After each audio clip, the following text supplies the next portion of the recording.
సబ్జా గింజలు ఈ మధ్యకాలంలో ఆరోగ్యానికి ఇవి చాలా మంచివని, బరువు తగ్గటానికి బాగా పనిచేస్తాయని అందరూ చెబుతున్నారు. అయితే ఈ చిన్న చిన్న గింజలను తినే ముందు మీరు ఖచ్చితంగా తెలుసుకోవలసిన ఒక ముఖ్యమైన విషయం ఉంది. మీకు తెలుసా? సబ్జా గింజలను తింటున్న వారిలో దాదాపు 90% మంది ఒక పెద్ద తప్పు చేస్తున్నారు. ఆ తప్పు ఏంటో తెలియక ఆరోగ్యం కోసం తింటున్నామని అనుకుంటూ తెలియకుండానే తమ ప్రాణాలను ప్రమాదంలో పడేసుకుంటున్నారు. అవును, ఇది అక్షరాలా నిజం. నేను చాలా సీరియస్గా చెబుతున్నాను. ఈ వీడియోని అస్సలు తేలికగా తీసుకోవద్దు. ఈ చిన్న గింజలు మీ ఆరోగ్యానికి ఎంత మేలు చేస్తాయో తప్పుగా తీసుకుంటే అంతకంటే ఎక్కువగా కీడు చేస్తాయి. అందుకే సబ్జా గింజలను ఎప్పుడు తినాలి, ఎలా తినాలి, ఎంత మోతాదులో తీసుకోవాలి, మరియు ఏ ఏ ఆరోగ్య సమస్యలు ఉన్నవారు వీటిని అస్సలు ముట్టుకోకూడదు అనే విషయాల గురించి ఈ వీడియోలో నేను మీకు స్పష్టంగా వివరిస్తాను. సబ్జా గింజల పూర్తి నిజానిజాలు తెలుసుకోవాలంటే ఈ వీడియోని మొదటి నుండి చివరి వరకు చాలా జాగ్రత్తగా అర్థం చేసుకుంటూ చూడండి. అసలు ఆ 90% మంది చేస్తున్న తప్పు ఏంటో తెలుసుకునే ముందు ఇలాంటి మరిన్ని మంచి ఆరోగ్య చిట్కాల కోసం మన ఛానల్ని ఇప్పుడే సబ్స్క్రైబ్ చేసుకోండి. అలాగే ఈ వీడియోని లైక్ చేయటం అస్సలు మర్చిపోకండి.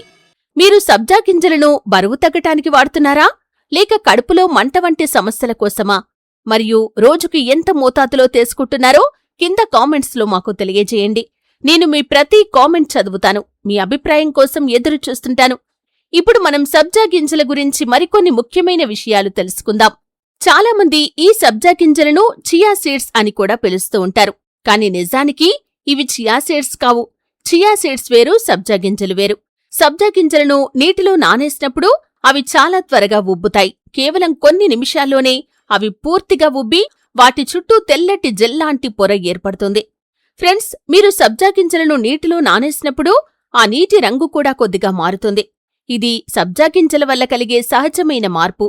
సబ్జా గింజలను నీటిలో నానేసినప్పుడు అవి ఉబ్బి వాటి చుట్టూ తెల్లటి జెల్లాంటి పొర ఏర్పడుతుంది. ఈ జెల్ పొర వల్ల సబ్జా గింజల పరిమాణం కూడా పెరుగుతుంది. మీరిప్పుడు చూస్తున్నట్లుగా నీటిలో నానేసిన తర్వాత సబ్జా గింజల చుట్టూ తెల్లటి జెల్లీలాంటి పొర ఏర్పడుతుంది. నిజానికి ఈ జెల్లీ పొరలోనే సబ్జా గింజల వల్ల కలిగే ఆరోగ్య ప్రయోజనాలన్నీ దాగి ఉన్నాయి.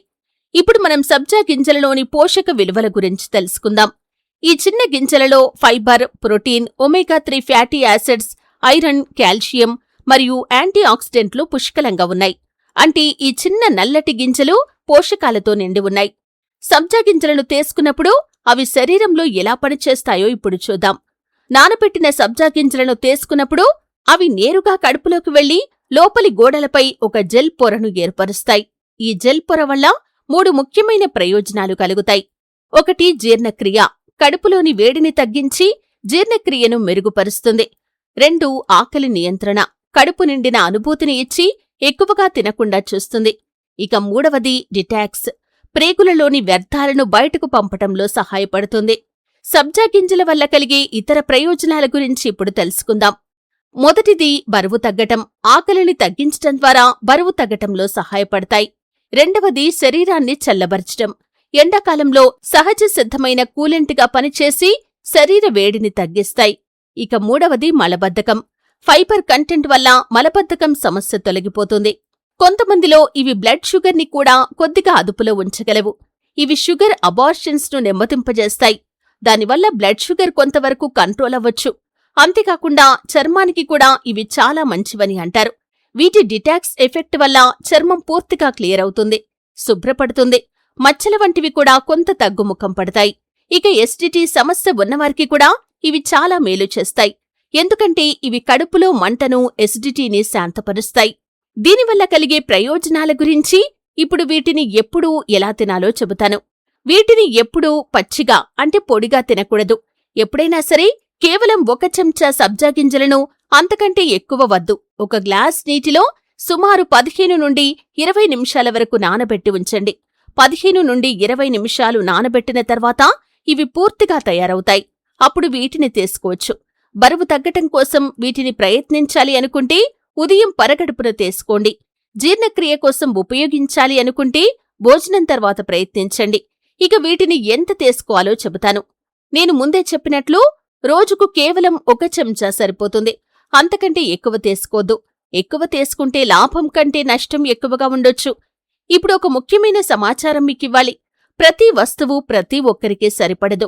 సబ్జా విషయంలో కూడా ఇదే వర్తిస్తుంది. కొంతమంది సబ్జా గింజలను అస్సలు తీసుకోకూడదు. వాళ్ళు ఎవరంటే గర్భిణీ స్త్రీలు సబ్జా గింజలను అస్సలు తినకూడదు. అలాగే ఇంట్లో ఉన్న చిన్నపిల్లలకి సబ్జా గింజలను అస్సలు పెట్టకూడదు. లో బీపీ ఉన్న రోగులు కూడా సబ్జా గింజలను తీసుకోకూడదు. వాటి వల్ల వాళ్ల బీపీ ఇంకా పడిపోయే ప్రమాదం ఉంది. ఎవరికైతే ఒంట్లో వాపుల సమస్య ఉందో వాళ్లు కూడా సబ్జా గింజలను అస్సలు తీసుకోకూడదు. ఇది వాపులను ఇంకా పెంచే అవకాశముంది. ఇప్పుడు ఒకవేళ మీరు పొరపాటున వీటిని ఎక్కువగా తీసుకుంటే శరీరంపై ఎలాంటి దుష్ప్రభావాలు ఉంటాయో చెబుతాను చూడండి. వీటిని ఎక్కువ మోతాదులో తీసుకుంటే మీ పొట్ట ఉబ్బరంగా మారుతుంది. పొట్టంతా ఏదో నిండిపోయినట్లుగా అనిపిస్తుంది. మీ కడుపులో విపరీతంగా గ్యాస్ తయారవుతుంది. ఇది మామూలు కంటే కొంచెం ఎక్కువగానే ఉంటుంది. అంతేకాకుండా మీ రక్తపోటు తగ్గిపోవచ్చు మరియు గొంతులో అడ్డుపడే ప్రమాదం కూడా ఉంది. కాబట్టి సబ్జా గింజలను ఎక్కువగా తినటం వల్ల ఇన్ని రకాల దుష్ప్రభావాలు ఉంటాయి. మీకు ఇంకో ముఖ్యమైన సమాచారం కూడా ఇవ్వాలి. కొంతమంది సబ్జా గింజలు మరియు చియా సీడ్స్ రెండూ ఒకేలా పనిచేస్తాయని అనుకుంటారు. కానీ ఇది అస్సలు నిజం కాదు. వీటి మధ్య కొంత తేడా ఉంది. అది ఏంటంటే సబ్జా గింజలు నీటిలో వేయగానే వెంటనే ఉబ్బుతాయి. కానీ చియా సీడ్స్ ఉబ్బటానికి చాలా సమయం పడుతుంది. అవి నెమ్మదిగా నీటిని పీల్చుకుంటాయి. సబ్జా గింజలు శరీరాన్ని ఎక్కువగా చల్లబరుస్తాయి. అదే చియా సీడ్స్లో ప్రోటీన్ ఎక్కువగా ఉంటుంది. సబ్జా గింజలకు మరియు చియా సీడ్స్కి మధ్య ఉన్న తేడా ఇదన్నమాట. సో ఫ్రెండ్స్, సబ్జా గింజలు చిన్నవైనా వాటి ప్రభావం మాత్రం చాలా పెద్దదని ఇప్పుడు మీకు అర్థమైంది కదా. బస్ వాటిని సరైన పద్ధతిలో తీసుకోవటం మాత్రమే ముఖ్యం. సో ఫ్రెండ్స్, సబ్జా గింజల గురించి నాకు తెలిసిన సమాచారం ఇక్కడితో ముగుస్తోంది. నేను ఇలాగే వేర్వేరు వస్తువుల గురించి నిజానిజాలను మీ ముందుకు తీసుకురావాలని మీరు కోరుకుంటే మీరు చెయ్యాల్సిందల్లా ఒకటే, ఈ వీడియోని లైక్ చేయండి, మీ వాళ్ళందరికీ షేర్ చేయండి మరియు మన ఛానల్ని సబ్స్క్రైబ్ చేసుకోండి.